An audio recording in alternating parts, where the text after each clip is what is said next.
জুৰিয়াৰ মাজমজিয়াত বিজ্ঞান শিক্ষাৰ এখনি উচ্চ শিক্ষাৰ প্ৰতিষ্ঠান হ'ল গ্ৰীণ আৰ্ট একাডেমী।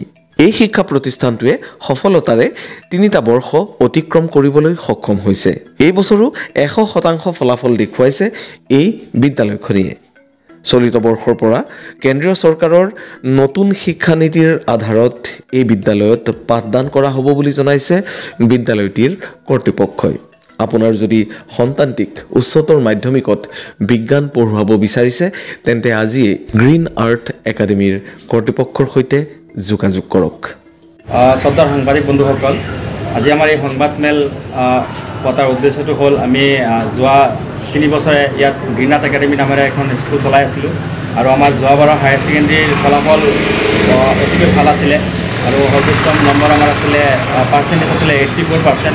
আমি ছায়েন্স ষ্ট্ৰীমত নগাঁও জিলাৰ উত্তৰ পাৰৰ আটাইতকৈ বেছি পাৰ্চেণ্টেজ লৈ পেলাই আমি অৱতীৰ্ণ হ'ব পাৰিলোঁ আৰু আমাৰ ইয়াৰ পৰা এইবাৰ প্ৰথমবাৰৰ কাৰণে হাই স্কুল শিক্ষান্ত পৰীক্ষাত অৱতীৰ্ণ হৈছিলে। সৰ্বমুঠ ছাত্ৰ আছিলে আমাৰ 20 জন। ইয়াৰ ভিতৰত আমাৰ first division with star marks পাইছিলে 5 জনে আৰু first division simple first division পাইছিলে উইথ লেটাৰ মাৰ্কছ 9 জনে আৰু 6 জনে আমাৰ ছেকেণ্ড ডিভিজন পাবলৈ সক্ষম হৈছে।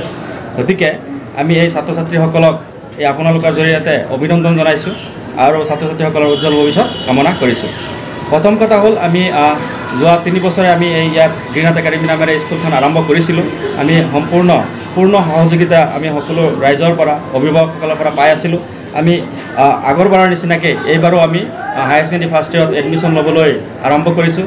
এডমিশ্যন চলি আছে, ছায়েন্স ষ্ট্ৰীমত আমাৰ এডমিশ্যন চলি আছে, পূৰ্ণগতিত চলি আছে এডমিশ্যন। গতিকে আমি অভিভাৱকসকলক, এই জুৰিয়াবাহীৰ অভিভাৱকসকলক আৰু শিক্ষিত সমাজক আমি আহ্বান জনাওঁ যাতে আমাৰ স্কুলখনত এবাৰ আহি স্কুলখন চায়।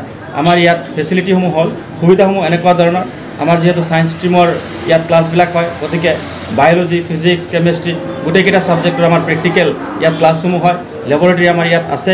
গতিকে অভিভাৱকসকলৰ একো অসুবিধা নোহোৱাকৈ আমি সম্পূৰ্ণ যি আমাৰ নতুন শিক্ষানীতি, ৰাষ্ট্ৰীয় শিক্ষানীতি, যি নতুন শিক্ষানীতি কেন্দ্ৰীয় চৰকাৰে ইয়াত লাগু কৰিছে সেইখিনি ইয়াত উপলব্ধ হ'ব বুলি আমি ভাবিছোঁ আৰু উপলব্ধ হৈ আছে। গতিকে আমি আহ্বান জনাম জুৰিয়াবাহী ৰাইজক যে আমাৰ স্কুলখনৰ ভৱিষ্যতৰ কাৰণে, আমাৰ স্কুলখনৰ কাৰণে আপোনালোকে সঁহাৰি জনাওক আৰু যিসকল ছাত্ৰ ছাত্ৰীয়ে বিজ্ঞান শাখাত নামভৰ্তি কৰিবলৈ বিচাৰি আছে তেওঁলোকক যাতে আমাৰ স্কুলখনৰ কাৰণে আগবঢ়াই দিয়ে। গতিকে আমি গোটেই জুৰিয়াবাহী ৰাইজক অভিনন্দন আৰু ধন্যবাদ জনাম যাতে আমাক আগৰ নিচিনাকৈ এইবাৰো সঁহাৰি জনায়। আপোনালোকৰ এতিয়া কিমান বছৰ হ'ল এখন এষ্টাব্লিছ হোৱা? আমি 2021ত আৰম্ভ কৰিছিলোঁ ইয়াত গ্ৰীণ আৰ্ট একাডেমী নামেৰে আৰু আমাৰ এতিয়া 4 বছৰত ভৰি দিছোঁ আমি। এতিয়া আপোনালোকৰ ইয়াৰ পৰা কৃতিত্বৰে ওলাই যোৱা ছাত্ৰ ছাত্ৰী বৰ্তমান ক'ত কেনেকৈ কি কৰি আছে জনাওকচোন। আমাৰ প্ৰথম বেটছৰ পৰা ওলাই যোৱা ছাত্ৰ ছাত্ৰীখিনি বিভিন্ন জেগাত আছে, ভাৰতবৰ্ষৰ বিভিন্ন ঠাইত আছে। কেইজনমান ছাত্ৰ ছাত্ৰীয়ে আমাৰ BSc নাৰ্ছিং কৰি আছে, কেইজনমানে আমাৰ অসমতে বি ফাৰ্ম কৰি আছে আৰু কেইজনমানে আমাৰ নীটৰ কাৰণে কোচিং কৰি আছে। ভাৰতবৰ্ষৰ বিভিন্ন জেগাত কোচিং কৰি আছে, ফিজিক্স কলাত কোচিং কৰি আছে আৰু নগাঁৱতো কৰি আছে, নগাঁও টাউনতো কৰি আছে।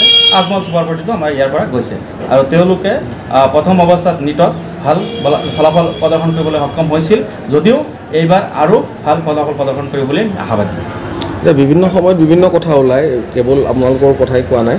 বহুত কাগজ প্ৰয়োজন হয় এখন প্ৰাইভেট ইনষ্টিটিউশ্যন গঢ়িবলৈ। প্ৰায় 70-72খনমান কাগজ লাগে। আপোনালোকৰ তেনে ডাইচ কোড বা পান বা তেনেকুৱা ধৰণৰ কাগজবিলাক সম্পূৰ্ণ আছেনে বা এনেকুৱা ধৰণৰ প্ৰশ্ন হয় অভিভাৱক এজনে সুধিব নিশ্চয় নিজৰ ছাত্ৰক যেতিয়া দিব, এই সংক্ৰান্তত আপোনালোকে কি ক'ব? হয়, এই সংক্ৰান্তত আমি এইটো কথাই ক'ম যে আমি আচলতে সম্পূৰ্ণ কাগজ পাতি আমাৰ আছে।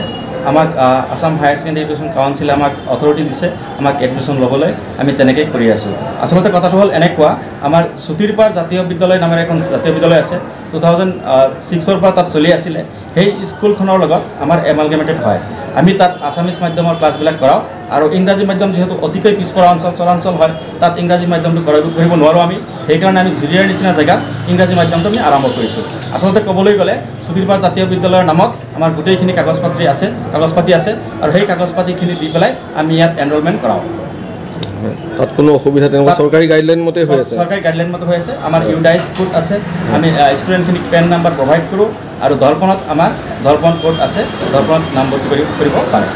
প্ৰয়োজন হ'লে আপুনি দিব পাৰিব প্ৰয়োজন হ'লে আমি সাংবাদিক বন্ধুসকল বা অসমৰ ৰাইজক আমাৰ জুৰিয়াবাহী ৰাইজক আমি নথিপত্ৰখিনি দেখুৱাব পাৰিম এতিয়া চাওক আমাৰ আগতে দুই এখন গভৰ্ণমেণ্ট স্কুলতহে ছায়েন্সৰ ব্যৱস্থাটো আছিলে এতিয়া ছাত্ৰ ছাত্ৰী ওলাই আহিছে বৃহত্তৰ এটা অঞ্চল বিজ্ঞান শিক্ষাৰ প্ৰয়োজনীয়তা কিমান আছে বুলি ভাবে আপুনি বা ভৱিষ্যত স্কোপ সম্পৰ্কে কি ক'ব উঠি অহা ছাত্ৰ ছাত্ৰী হয় বিজ্ঞান সম্পৰ্কে আমি এটা কথাই ক'ম যিহেতু আজিকালি ষ্টুডেণ্টো বাঢ়িছে ছাত্ৰ ছাত্ৰীৰ সংখ্যা বহুত বাঢ়িছে আৰু চৰকাৰী স্কুল কলেজো আছে কিন্তু চৰকাৰী স্কুল কলেজত ঠিকে ঠাকে চলি আছে কিন্তু প্ৰাইভেট স্কুলৰ প্ৰয়োজনীয়তা আহি পৰিছে যিহেতু জুৰিয়াৰ নিচিনা এটা পিছপৰা অঞ্চল ইয়াত আপোনাৰ বিজ্ঞান শাখা তেনেকুৱা স্কুল আগতে তেনেকুৱা নাছিলে আমি ওলাই অহাৰ কাৰণ এটাই যে ইয়াত দুখীয়া ল'ৰা ছোৱালীখিনিয়ে যাতে সুবিধা পায় দুখীয়া ল'ৰা ছোৱালীখিনিয়ে যাতে অতি কম খৰচত 2 বছৰ হায়াৰ ছেকেণ্ডেৰী 2 বছৰ পাৰ কৰিব পাৰে তাৰপিছত যাতে সিহঁতৰ ভৱিষ্যতৰ কাৰণে বাকী টকাখিনি খৰচ কৰিব পাৰে যেহেতু হায়াৰ ছেকেণ্ডেৰী 2 বছৰ পঢ়াৰ পিছত এনাফ নহয় সাফিচিয়েণ্ট নহয় তাৰপিছত আপোনাৰ কোচিং কৰিব লাগে নিটৰ কাৰণে প্ৰিপেয়াৰ হ'বলৈ হ'লে আগন্তুক আৰু এটা বছৰ প্ৰয়োজন হয়